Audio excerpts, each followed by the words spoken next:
প্রথম কথা হচ্ছে যে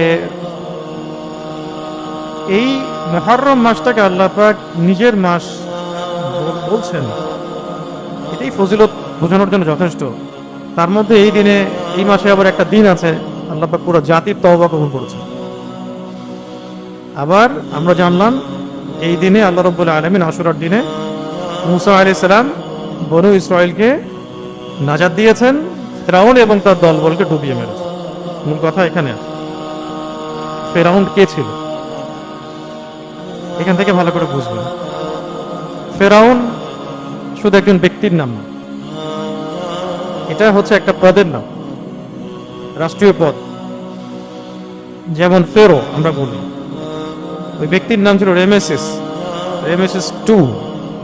এর আগেও একজন রেমেসিস চলে গেছে। এখন আশুরার এই ঘটনাটা নিঃসন্দেহে কিয়ামত পর্যন্ত থাকবে না, থাকবে না, প্রতি বছর ঘুরে ঘুরে আসবে। তাহলে প্রতি বছর ঘুরে ঘুরে আসা, এত তীব্র একটা বার্তা দেয়া, আমাদের তো চিন্তার খোরাক থাকার কথা ছিল এখানে। আমরা বিষয়টাকে তাজিয়া মিছিল করা, রাস্তাঘাটে ইমাম হুসাইন রাদিয়াল্লাহু আনহুর কল্পিত কিছু কবর, মূর্তি, এগুলো দিয়ে শোডাউন করা, বুক চাপটানো, মাতম করা, এগুলোর সাথে সম্পৃক্ত করে ফেলছে এবং মিডিয়া সেভাবে হাইলাইট করছে বিষয়গুলো যেন এটা এরকমই ঘটনা। অথচ আসলে যে মূল তাৎপর্য, ইতিহাসটা হারায় যাচ্ছে, মূল আলোচনাটা হারায় যাচ্ছে। মূল আলোচনাটা করলেও বুঝতেও এখন মানুষের সময় লাগবে, এটা এত দূর পর্যন্ত হারায় গেছে। কিন্তু আলোচনাগুলো আসাও দরকার। এই জন্যই এই দুইটা পয়েন্টে আমি কথা বলবো আর কি আজকে ইনশাআল্লাহ। ফেরাউন এটা রাষ্ট্রীয় একটা পদের নাম। ফেরাউনের কথা, মুসা আলাইহিস সালামের কথা আল কোরআনের পাতায় পাতায় পাবেন আপনি। আমার জানা মতে মোটামুটি ভাবে 146টা জায়গাতে, এরও বেশি, মুসা আলাইহিস সালাম এবং ফেরাউনের ঘটনা আছে, বারবার রিপিট করা হচ্ছে। এই কোরআনুল কারীমের মধ্যে 6236টা আয়াত আছে, 6236টা আয়াত আছে এবং একটা অংশে আছে তাওহীদ, একটা অংশে আছে ইতিহাস, একটা অংশে আছে আহকাম, হুকুম, আহকাম, বিধিবিধান। ইতিহাসের একটা বড় অংশ জুড়েই মুসা এবং ফেরাউন, মুসা এবং ফেরাউন, মুসা এবং ফেরাউন।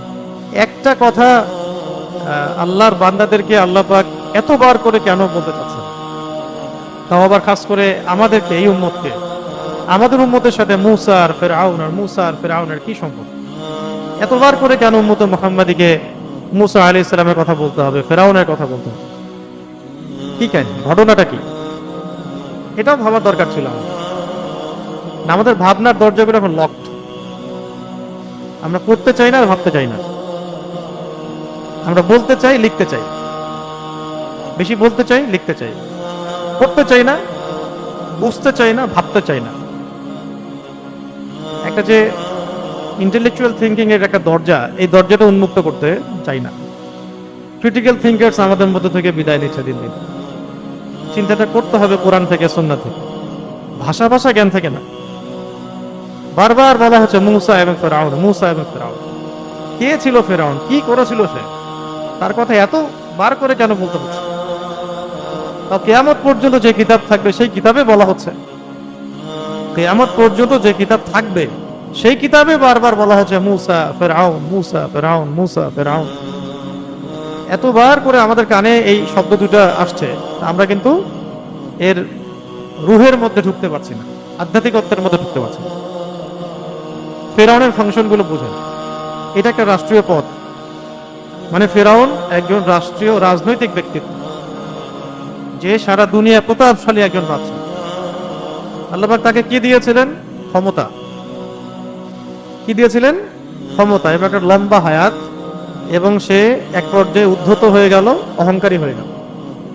এখন আমি যে পয়েন্টগুলো বলতেছি, পয়েন্টগুলোকে খালি বৈশ্বিকভাবে এবং আঞ্চলিকভাবে মিলাবেন নিজেদের হৃদয়ের চোখের মধ্যে, হৃদয়ের চোখ দিয়েই, হৃদয়ের কান দিয়ে, হৃদয়ের চোখ দিয়ে এটাকে বৈশ্বিকভাবে মিলাবেন এবং আঞ্চলিকভাবে মিলাবেন।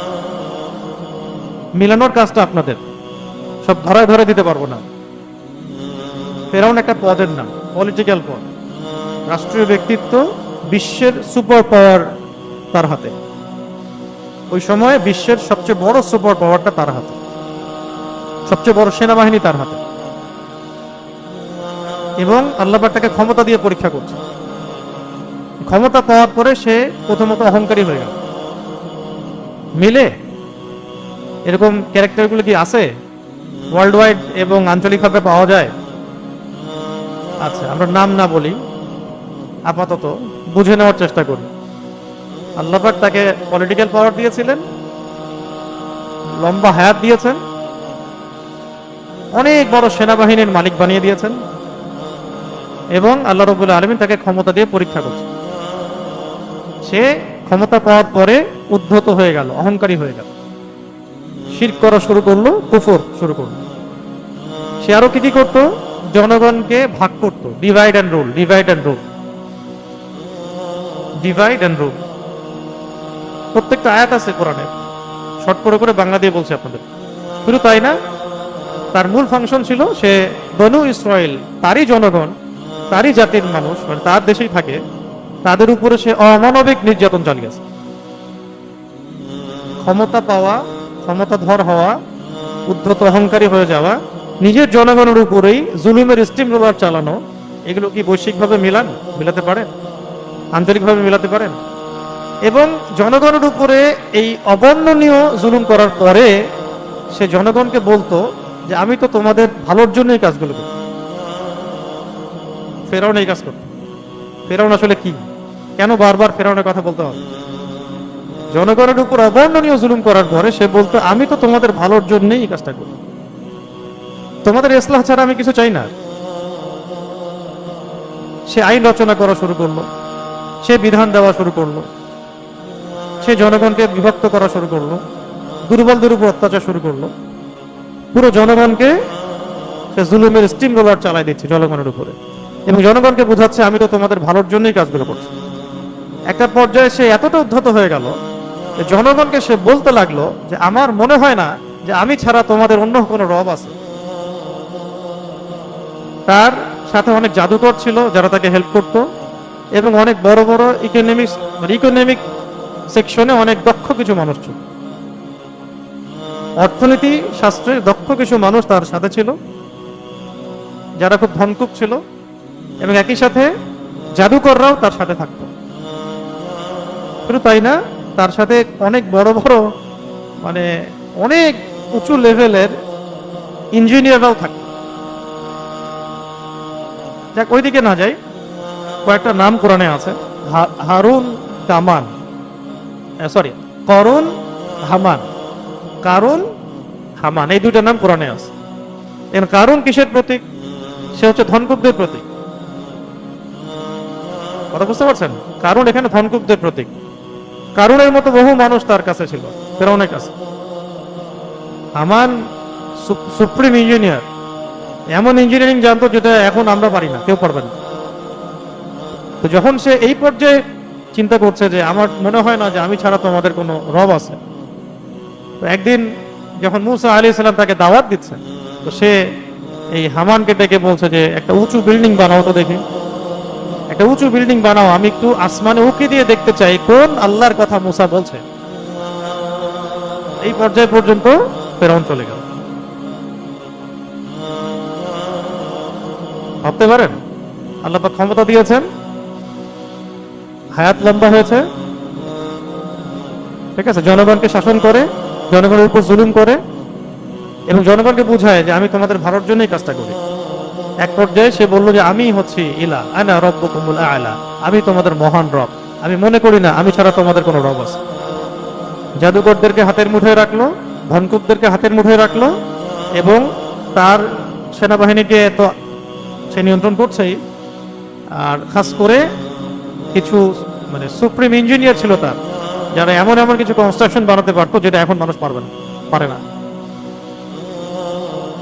বলতো যে আসমানে উঁকি দিয়ে দেখতে চায় আল্লাহ কোথায়, কোন আল্লাহর কথা তুমি বলো।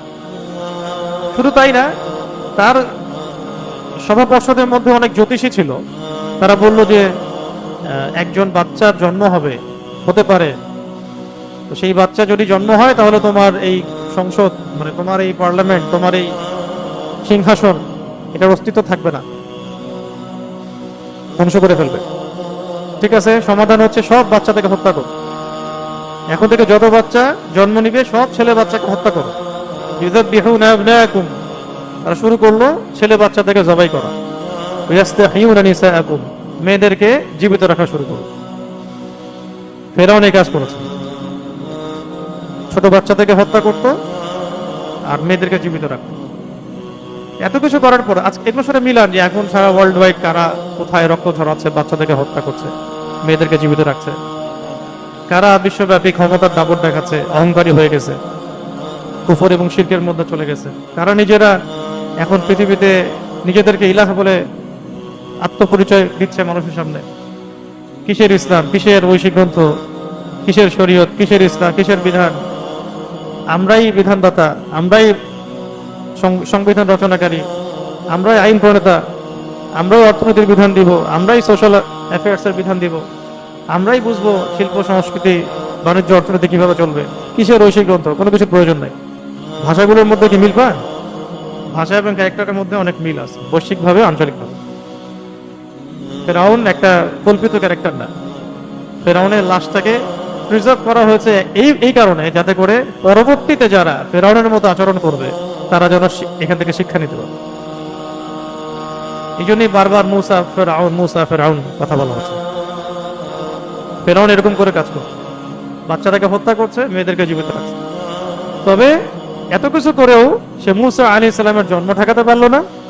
এবং আল্লাহ রাব্বুল আলামিন এমন মহাপরিকল্পনা করলেন যে ওই যে সূরা তারিকে আল্লাহ পাক যেমন বলেছেন, ইন্নাহুম ইয়াকিদুনা কাইদা ওয়া আকিদু কাইদা ওয়া মাকারু ওয়া মাকার আল্লাহ আল্লাহু খায়রুল মাকিরিন। যে মুসা আলাইহিস সালামকে হত্যা করার জন্য ফেরাউন হাজার হাজার শিশুকে হত্যা করল, যে মুসা আলাইহিস সালামের দুনিয়াতে আগমন ঠেকানোর জন্য সে হাজার হাজার বাচ্চাকে হত্যা করেছে, সেই মুসা আলাইহিস সালামকে আল্লাহ রাব্বুল আলামিন ফেরাউনের ঘরেই বড় করলেন। মুসা আলাইহিস সালামকে আল্লাহ পাক ফেরাউনের ঘরেই বড় করলেন। মুসা আলাইহিস সালাম যখন একটু যুবক হয়েছেন তখন দুজন ব্যক্তি মারামারি করছিল। তিনি দুর্বলকে সাহায্য করতে গিয়েছেন, সাহায্য করতে গিয়ে একটা ঘুষি দিয়েছেন, এক ঘুষিতেই ওই যে জুলুম করছিল সে মারা গেছে। এই ঘটনাটা মুসা আলাইহিস সালামের জীবনে একটা টার্নিং পয়েন্ট। এটা যখন হলো তখন মুসা আলাইহিস সালাম আর ওখানে থাকতে পারলেন না মিশরে। সেখান থেকে তাকে চলে যেতে হলো মাদিয়ান। সেখানে শুআইব আলাইহিস সালাম থাকতেন, দাওয়াতের কাজ করতেন। তার মেয়ের সাথে আল্লাহ পাক তার বিয়ের ব্যবস্থা করেছিলেন এবং সেখানে তিনি ওই যে ফার্মে কাজ করা শুরু করলেন শুআইব আলাইহিস সালামের ফার্মে 8 থেকে 10 বছর। এরপর আল্লাহ রাব্বুল আলামিন তাকে তুর পাহাড়ে নবুয়ত দিয়েছেন। তিনি দোয়া করেছেন, রব্বি ইশরাহ লি সাদরি ওয়া ইয়াসসির লি আমরি ওয়াহলুল উকদাতাম মিন লিসানি ইয়াফকাহু কওলি। ফেরাউন যখন এইরকম অত্যাচার করছিল তার কওমের মধ্যে, আল্লাহ রাব্বুল আলামিন এদিকে মুসা আলাইহিস সালামকে নবুয়ত দিয়েছেন। মুসা আলাইহিস সালাম ভয় পাচ্ছেন যে আমি যদি তাদের ওখানে দাওয়াত দিতে যাই আমাকে তো তারা মেরে ফেলবে। কেন মেরে ফেলবে? যে আমি তাদের একজন ব্যক্তিকে হত্যা করেছি, তারা তো আমাকে খুঁজছে। তো আল্লাহ রাব্বুল আলামিন বললেন, কখনো না, অসম্ভব, তোমাকে তারা মারতে পারবে না। তোমার সাথে হারুনকে আমি নবী বানায় দিলাম, তোমার ভাই হারুনকেও নবী বানায় দিলাম। আর তোমার লাঠি ছুঁড়ে মারো, সাপ হয়ে যাবে।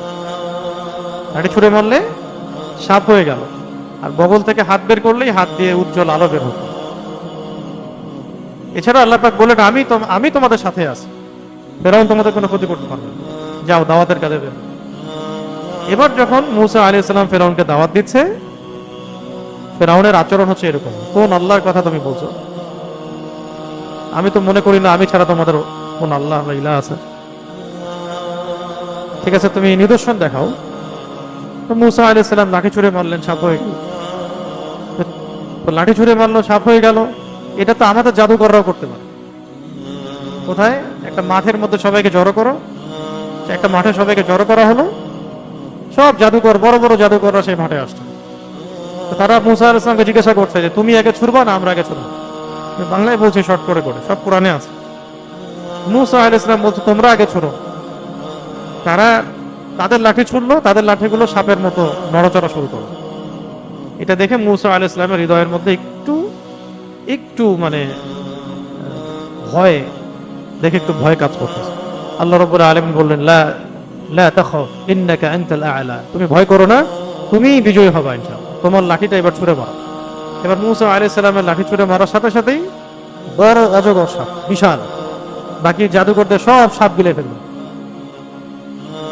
এই দৃশ্যটা দেখার সাথে সাথে জাদুকররা সেজদায় পড়ে গেল এবং ঈমান আনলো আল্লাহ পাকের প্রতি। এবং যখন জাদুকররা ঈমান আনলো, তখন ফিরআউন বলল যে বুঝতে পেরেছি, তার মানে মূসা হচ্ছে তোমাদের গুরু, মূসাই তোমাদেরকে জাদু শিখিয়েছে। আমি এই কথাটা দিয়ে ফিরআউনের মতো যে মানুষগুলো পৃথিবীতে আছে বিশ্বে এবং আঞ্চলিকভাবে, তাদের মেজাজটা আপনাদেরকে বোঝানোর চেষ্টা করতেছে। যতই নিদর্শন দেখান, তাদের হৃদয়ের অবস্থাটা এরকম। ও আচ্ছা, চোখের সামনে দেখছে তার জাদুকররা পরাজিত হলো, ওই সময় তাদের চেয়ে বড় কোনো জাদুকর নাই পৃথিবীতে, তাদের চেয়ে জাদুবিদ্যা আর কেউ বেশি জানে না। তারা কিন্তু লাঠি ছুঁড়ে মারছিল, সাপের মতো দৌড়াদৌড়ি শুরু করেছে। এটা দেখে মূসা আলাইহিস সালাম পর্যন্ত একটু ভয় পেয়ে গেলেন, এটা কি জাদু। এবং এই সেহরটাকে কোরআনে বলা হয়েছে সেহরুন আযীম, মহান জাদু করছে তারা, বিশাল জাদু করছে। জাদুকররা বিশাল জাদু করছিল, বিশাল জাদু, সেহরুন আযীম। তো তখন আল্লাহ রাব্বুল আলামিন বললেন, লা লা তাখাফ ইন্নাকা আনতাল আ'লা, মূসা তুমি ভয় পেও না, তুমি বিজয় লাভ করো, তোমার লাঠি ছুঁড়ে মারো। বাস এবার তিনি যখন লাঠি ছুঁড়ে মারলেন, তার লাঠি যখন বড় সাপ হয়ে অন্য সাপদেরকে গিলে ফেললো, তখন জাদুকররা সেজদায় পড়ে গেল। জাদুকররা বুঝে ফেললো যে আমাদের চেয়ে বড় জাদুকর পৃথিবীতে কেউ নাই, কারণ নিঃসন্দেহে এটা জাদু না, এটা আল্লাহ পাকের মুজিজা, আল্লাহ পাকের পক্ষ থেকে এটা নিশ্চয়ই একটা বিশাল নিদর্শন, আয়াত। এবার মূসা আলাইহিস সালামকে মেনে নেওয়ার কারণে জাদুকরদেরকে ফিরআউন মৃত্যুদণ্ড দিল। জাদুকরদের একদিকের পা একদিকের হাত কেটে ফেলল। কিন্তু ওই সময় জাদুকররা যে ঈমানের পরিচয় দিয়েছে, ওই ঈমান আমরা দেখাতে পারি না। জাদুকররা বলল যে আমরা হক চিনে ফেলেছি, তোমার যা ইচ্ছা তুমি করতে পারো, আমরা মূসা এবং মূসার ভাই হারুন তার রবের প্রতি ঈমান নিয়ে আসছি, আশা করা যায় তিনি আমাদের সমস্ত বিগত গুনাহগুলোকে মাফ করবেন। এই জাদুকরদের কথা এই কারণে আলোচনা করলাম যে তারা এক ওয়াক্ত নামাজ পড়তে পারে নাই। এই জাদুকরেরা এক ওয়াক্ত নামাজও পড়তে পারেন নাই, রোজাও রাখতে পারেন নাই, হয়তো আমাদের মতো 20 বছর 30 বছর তার ইসলামিক লাইফ লিড করেন নাই। এক মুহূর্তের মধ্যে ঈমান এনেছেন, শাস্তি ফিরআউন তাদেরকে দিয়েছে। এই ঈমান আনার কারণেই, এই একটা সেজদা করার মাধ্যমেই জান্নাতে চলে গেছেন তারা। ফিরআউনের জাদুকররা জান্নাতি, ফিরআউনের সময় জাদুকররা জান্নাতি ইনশাআল্লাহ, ঈমানের কারণে।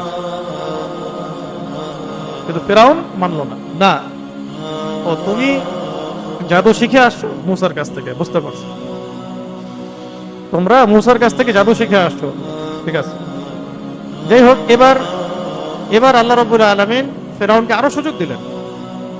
এদিকে ফিরআউন তো তার সব জুলুম করছেই, শিরক করছে, কুফর করছে, বাচ্চাদেরকে হত্যা করা, মেয়েদেরকে জীবিত রাখা, হ্যাঁ, জনগণকে ভাগ করে ফেলা, দুর্বলদের উপর জুলুম করা, এমন কোন জুলুম নয় সে করছে না। তার সবচেয়ে বড় জুলুম হচ্ছে সে নিজেকে আল্লাহ দাবি করছে, সে নিজেকে আল্লাহ দাবি করছে। এমন ভাবে বলছে, হামান উঁচু বিল্ডিং বানাও, আমি একটু উকি মেরে দেখতে চাই মূসার রব কেমন। কোরআনে এভাবেই বলা হয়েছে, হামান আমার জন্য উঁচু বিল্ডিং বানাও, আমি একটু দেখতে চাই উকি দিয়ে যে মূসার রব আসলে কোথায়। পিরামিড গুলো অনেক হিস্ট্রি আছে, এগুলো পড়বেন, ওদিকে আজকে যাবো না আমি আলোচনায়। তো এবার মূল শেষ জায়গাটা এখানে, এবার আল্লাহ রাব্বুল আলামিন তাকে আরো অনেক সুযোগ দিলেন, প্রায় একটা দুইটা না, 9টা নিদর্শন আল্লাহ পাক তাকে দেখালেন। 9টা, একটা নিদর্শন দেখানো হয়, সে ভয় পায়, ফিরআউন ভয় পায় এবং তার অনুসারীরা ভয় পায়, এবং গিয়ে মূসা আলাইহিস সালামকে বলে যে এবারের মতো আমাদেরকে ছাড় দাও, তোমার আল্লাহকে বলে এই আযাবটা বা গজবটাকে সরায় দাও, আমরা ঈমান নিয়ে আসবো, অথবা তোমার এই যে বনু ইসরাইল তোমার জাতি এটাকে ছেড়ে দিবে, চলে যাবে। তো মূসা আলাইহিস সালাম দোয়া করেন, আল্লাহ পাক আযাব উঠিয়ে নেয়, আবার শয়তানি শুরু করে। একবার হলো ফড়িং এর আযাব, সব জায়গায় ফড়িং আর ফড়িং, পঙ্গপাল। একবার আসলো উকুনের আযাব, উকুনের যন্ত্রণায় বাঁচতে পারে না। একবার আসলো ব্যাঙের আযাব, ব্যাঙের যন্ত্রণায় বাঁচতে পারে না। একটার পর একটা, একটার পর একটা। একবার আসলো যে ওই নীল নদ থেকে শুরু করে মিশরের যত জলাশয় সব রক্ত হয়ে গেল, রক্ত লাল, পানি খাওয়ার উপযোগী নাই। একবার মহামারী আসলো, ঘরে ঘরে মহামারী। এইভাবে একটা একটা না, 9টা আযাব আল্লাহ রাব্বুল আলামিন তাদেরকে এইভাবে পরীক্ষা করে, একটা দুইটা না। প্রত্যেকবার তার বক্তব্য এটাই, এইবারের মতো দোয়া করে সরায় নাও, বনু ইসরায়েলকে ছেড়ে দিব, তোমার দাওয়াতও কবুল করে। যখনই মূসা আলাইহিস সালাম দোয়া করেন, আযাব চলে যায়, সে আর তার জায়গায় ঠিক থাকে। চরিত্রগুলোকে মিলাবেন, ফেরাউনদের চরিত্রগুলো কেমন হয়, বৈশ্বিকভাবেও আঞ্চলিকভাবে। আর এবার সর্বশেষ কি, যখন সর্বশেষ ঘরে ঘরে মহামারী ঢুকে পড়ছে এবং ফেরাউনের ছেলে পর্যন্ত মারা যাচ্ছে, তখন এবার ওই রাজ্য পরিষদে যারা ছিল সবচেয়ে বড় বড় কাফেররা, তারা মিলে পরামর্শ করলো যে এবার আর বনু ইসরায়েলকে আর মূসাকে কোনো সুযোগ দেওয়া যাবে না। এবার এদেরকে সব মানে সমূলে এদেরকে মেরে ফেলবো, তাহলে আমাদের পুরো জাতি কলঙ্ক মুক্ত হয়ে যাবে। সারা বিশ্ব থেকে মুসলিম ইসলাম সবগুলোকে মিটাই ফেলবো, তাহলে বিশ্বটা পবিত্র হয়ে যাবে। ফেরাউনদের ভাবটা এরকম, বৈশ্বিক ফেরাউনদের ভাবটা এরকম। এইদিকে তারা তো দুর্বল, বনু ইসরায়েল তো দুর্বল। মূসা আলাইহিস সালামকে তারা এইভাবে অভিযোগ করতেছে যে তুমি নবী হওয়ার আগে আমাদেরকে যেমন টর্চার করা হতো, এখনো তো এমন টর্চার করা হচ্ছে। মূসা আলাইহিস সালাম তখন জানিয়ে দিয়েছিলেন যে আল্লাহ পাক তোমাদেরকে অচিরেই বড় জায়গায় নিয়ে যাবেন ইনশাআল্লাহ, যদি তোমরা তোমাদের জায়গায় অটল থাকতে পারো। আল্লাহ পাক তোমাদেরকে অবশ্যই বিপদ থেকে বাঁচাবেন এবং তোমাদেরকে জমিনে শক্তিশালী করবেন যদি তোমরা ঠিক থাকতে পারো। ওরাই ভাবে বলতো যে তুমি আসার আগেও আমাদেরকে ফেরাউন টর্চার করতো, এখনো টর্চার করো। শেষ ফাইনাল ব্লো হিসেবে ফেরাউন এবং তার পুরো অপশক্তি যে চেষ্টাটা করলো সেটা হলো যে তারা বনু ইসরায়েলকে বললো তোমাদেরকে ছেড়ে দিলাম, যাও চলে যাও, মূসা তুমি তোমার কওমকে নিয়ে চলে যাও, দেশ থেকে বের হয়ে যাও, আর তোমাদের সাথে আমরা শত্রুতাও করবো না, তোমাদের সাথে আমরা আর কোন রকমের সম্পর্ক রাখবো না। মূসা আলাইহিস সালাম তার কওমকে নিয়ে বের হয়ে যাচ্ছেন, এলাকা থেকে বের হয়ে যাচ্ছেন রাতের অন্ধকারে। রাতের বেলা তিনি পুরো বনু ইসরায়েলকে নিয়ে, এখানে হাজার হাজার লক্ষ লক্ষ বনু ইসরায়েলের মানুষ ছিল, দীর্ঘদিন অত্যাচার ভুগতেছে তারা, যুগের পর যুগ, বলা যায় শতাব্দীর পর শতাব্দী, শতাব্দীর পর শতাব্দী। এটা তাদের জন্য একটা বিশেষ দিন, এই আশুরার দিনে, এই আশুরার দিনের এই বিশেষ দিনে আল্লাহ রাব্বুল আলামিন বনু ইসরায়েল আর মূসা আলাইহিস সালামকে এই মিশর থেকে তারা বের হয়ে যাচ্ছেন। বের হয়ে যেতে যেতে যেতে এক পর্যায়ে তারা যখন লোহিত সাগরের সামনে গিয়ে দাঁড়ালো, সামনে তো সাগর, বিশাল লোহিত সাগর, আর যাওয়ার কোনো জায়গা নেই, সামনে পুরো বিস্তীর্ণ বিস্তৃত একটা লোহিত সাগর, নীলনদ না কিন্তু লোহিত সাগর। মূসা আলাইহিস সালাম আছেন, সাথে তার কওম বনু ইসরায়েল। দৃশ্যটাকে একটু ভাবেন। আর এইটাকেই ফেরাউন সবচেয়ে বড় সুযোগ হিসেবে নিল যে ফাইনাল ব্লো, একদম ফাইনাল একটা ব্লো দিব, এক ব্লোতে পুরো বনু ইসরায়েল শেষ হলো।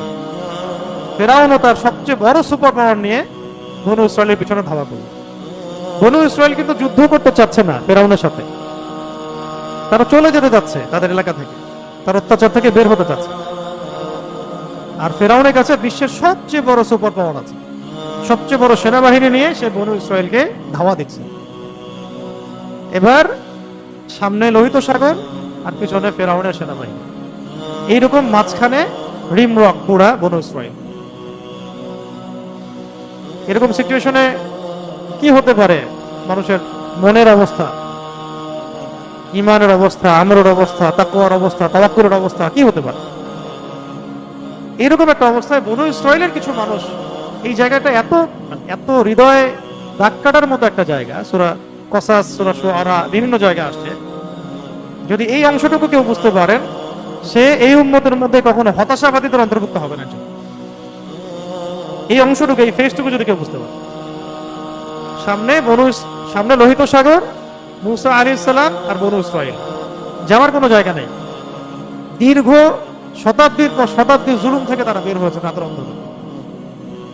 একদিন দুই দিনে নয়, এটা চলেছে 10 বছর, 20 বছর, 30 বছর, 40 বছর, 100 বছর জুলুম তাদের উপরে। তাদের জন্য কত বিশেষ দিন, এটা বিশেষ মুহূর্ত। আশুরার দিন, মুহররম। আর এটাকে সুযোগ হিসেবে নিয়েছে কাপুরুষ ফেরাউন।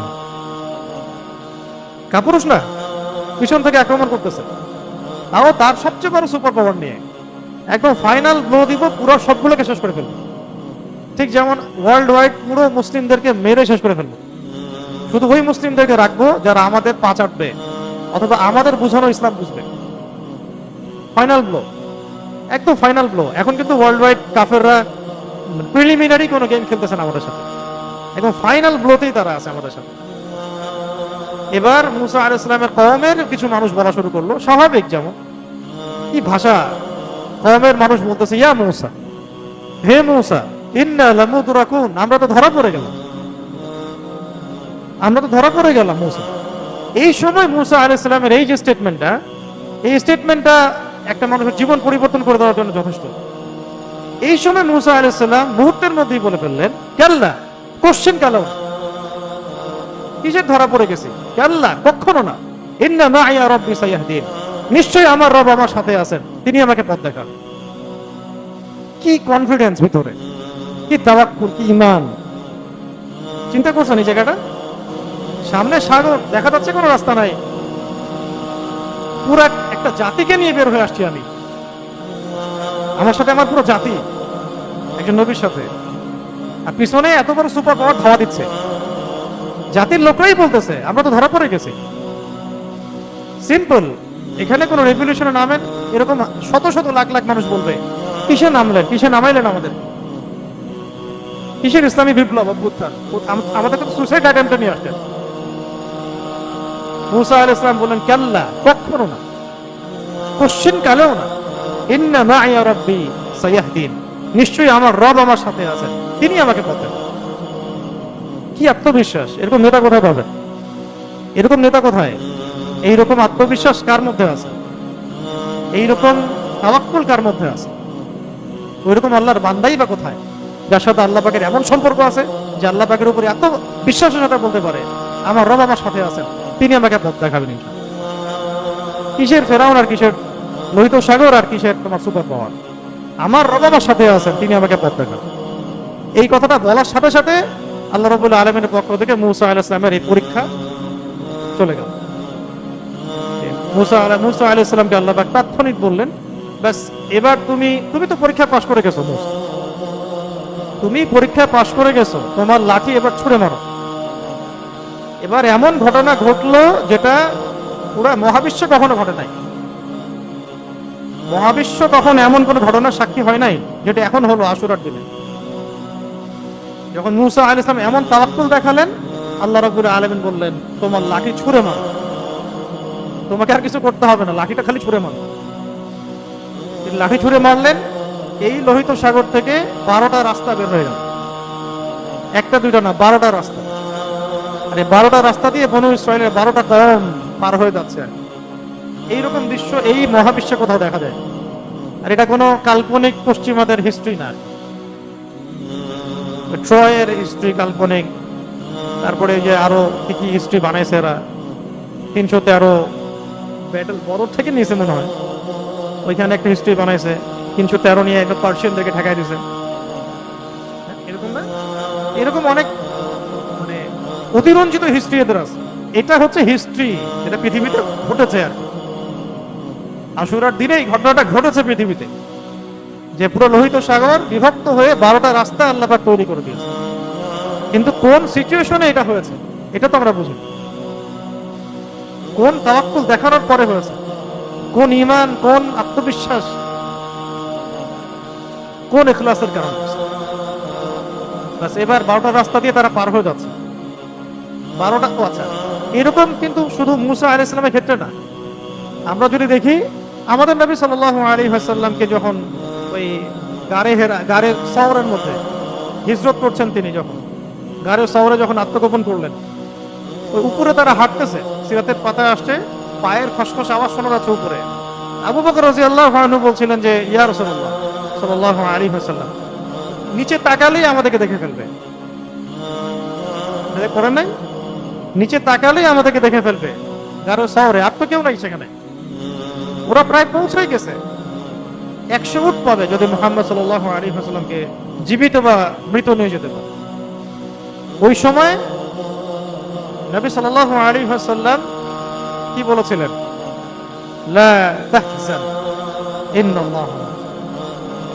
কি রকম, মানে আসলে ভাষায় ব্যক্ত করতে পারবো না।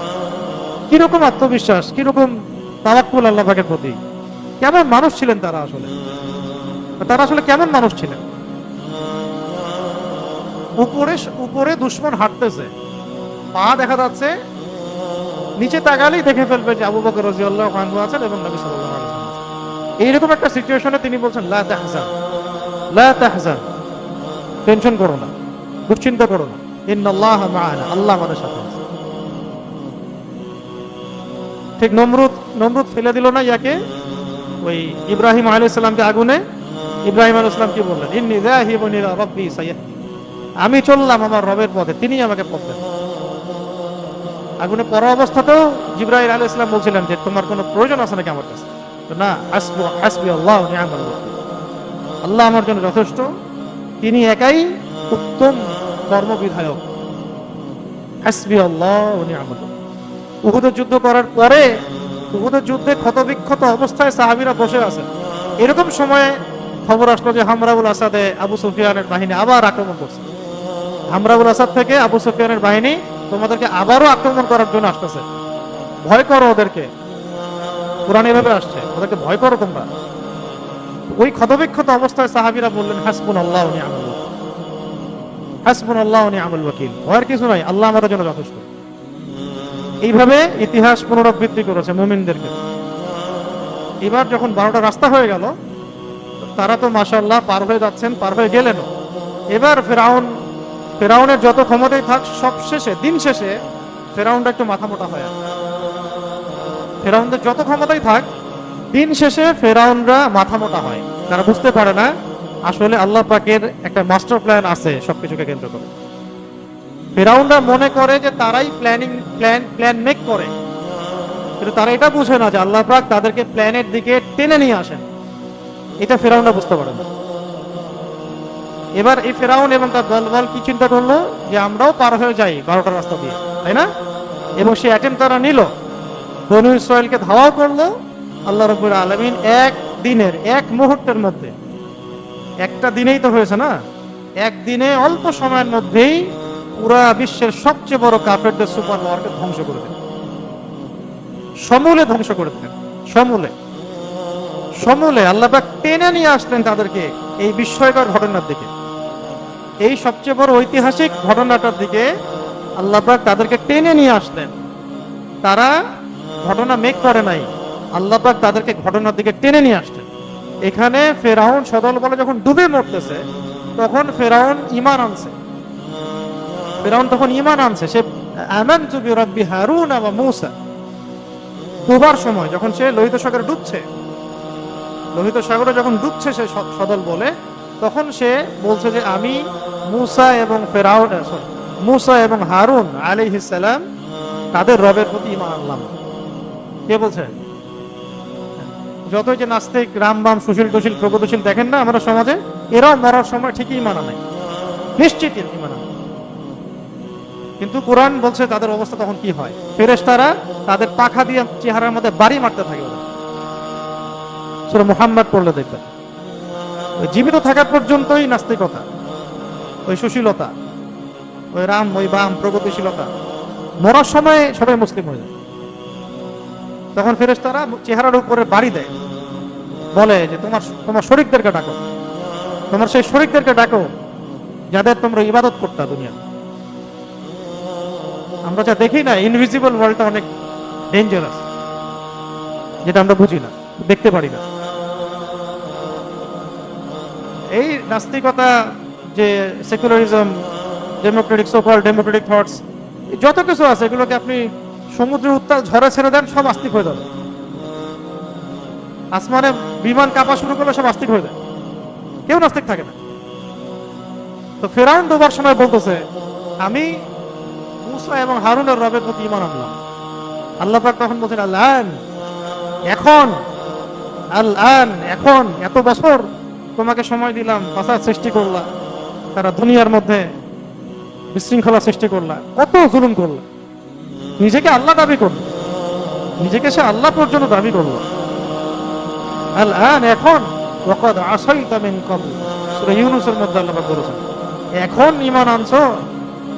রংপুরের ভাষায় বলে এলানি ঈমান আনলু, এলান এলানি ঈমান আনলু এলান, এরকম করে রংপুরের ভাষায় বলে এলানি বুঝলু। আপনাদের ভাষায় কি বলে জানি না। আল আন এখন ঈমান আনলা তুমি, ওয়াকাদ আসাইতা মিন ক্বাবল এর পূর্বে ইতিপূর্বে তুমি শুধু সীমা লঙ্ঘন করছো। তবে তোমাকে কেন্দ্র করে আমি একটা কাজ করব, আল্লাহ পাক সেটা বলেছেন। আল ইয়াউমা নুনাজ্জিকা বিবাদানিক, আজকে তোমাকে তো ক্ষমা করা হবে না, মাফ তো করা হবেই না, তওবা তো কবুল করা হবেই না, কিন্তু তোমার এই বডিটাকে আমি প্রিজার্ভ করব, তোমার এই বাদান, তোমার এই দেহটাকে আমি সংরক্ষণ করব। কেন সংরক্ষণ করবেন আল্লাহ পাক? এমনি এমনি জাদু করে রাখার জন্য? লিতাকুনা লিমান খালফাকা আয়া, ইয়াউমা নুনাজ্জিকা বিবাদানিক লিতাকুনা লিমান খালফাকা আয়া। এটাই হচ্ছে পুরো হিস্ট্রির মূল কথা, যে আজকে আমি তোমার দেহটাকে প্রিজার্ভ করব এই কারণে, যাতে তোমার পরবর্তীতে যারাই তোমার মতো আচরণ করবে তাদের সবার জন্য তুমি দৃষ্টান্ত হয়ে থাকো। তাহলে ফেরাউনের ক্যারেক্টারটা কি শুধু গল্পের জন্য আনা হয়েছে? প্রত্যেক পলিটিশিয়ানকে শেখানোর জন্য আনা হয়েছে যে তুমি ফেরাউন হও না। যাকে আল্লাহ ক্ষমতা দিবেন তাকে শেখানোর জন্য আনা হয়েছে যে ফেরাউন হও না। ঈশ্বর দাবি করো না, আল্লাহর জায়গায় নিজেকে নিয়ে যাওয়ার চেষ্টা করো, আল্লাহর বিধানের উপর নিজের বিধান রচনা করার চেষ্টা করিও, আল্লাহর দিনকে তাচ্ছিল্য করো না, অবজ্ঞা করো না, আল্লাহর দিনকে অস্বীকার করিও। কি জন্য আনা হয়েছে? এই কারণে লিতাকুনা লিমান খালফাকা আয়া, কিয়ামত পর্যন্ত যত মানুষ আসবে যাদের মধ্যেই এই ফেরাউনি স্বভাব থাকবে তাদের সবার জন্য এই লাশটা বা মমিটা হচ্ছে নিদর্শন।